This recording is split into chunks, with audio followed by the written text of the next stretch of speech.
హిందువులు మైనారిటీలు అయితే పరిస్థితి ఎట్లా ఉంటుంది అన్నట్టు బెంగాల్లో చూశారు, కేరళలో చూశారు, బంగ్లాదేశ్లో చూస్తున్నారు. తాజాగా బంగ్లాదేశ్లో హిందూ వ్యాపారిని షాప్ నుంచి లాక్కెళ్లిన ఓ పార్టీకి చెందిన యూత్ వింగ్ కార్యకర్తలు దారుణంగా దాడి చేసి చంపి అతని మృతదేహం మీద డ్యాన్స్ చేశారు.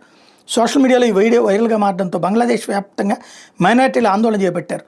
అక్కడ తాత్కాలిక ప్రభుత్వానికి వ్యతిరేకంగా నినాదాలు చేశారు. యూనివర్సిటీలో విద్యార్థులు నిరసనతో హోరెత్తించారు. పాత ఢాకా ప్రాంతంలోని మిడ్ఫోర్డ్ ఆసుపత్రి సమీపంలో హిందూ అయిన లాల్చంద్ స్వాగ్ తుక్కు వ్యాపారం చేసేవారు. నెల 9వ తేదీన అటుగా ర్యాలీగా వచ్చిన Bangladesh Nationalist party BSP youth ఫ్రంట్కి చెందిన కార్యకర్తలు షాప్ నుంచి అతన్ని బయటికి ఈడ్చుకెళ్లి కాంక్రీట్ దెమ్మలు ఇనపరాటంతో విచక్షణారహితంగా దాడి చేశారు. అనంతరం అతను చనిపోయాడని నిర్ధారించుకున్నాక మృతదేహం మీద ఉన్మాదుల్లో చిందులు వేశారు. దీని మీద లాల్చంద్ సోదరు పోలీసులు ఫిర్యాదు చేశారు. కేసులో 19 మంది నిందితుల పేర్లు నమోదు కాగా 20 మంది వరకు గుర్తు తెలియని అనుమానితులు కూడా ఉన్నారు. ఇప్పటివరకు 7 నిందితులు పోలీసులు అరెస్ట్ చేశారు. రాక్షసత్వంతో రగిలిపోతున్నటువంటి నీచాతి నీచులు అక్కడ పెద్ద ఎత్తున చేస్తున్న అరాచకం స్పష్టంగా కనబడుతోంది.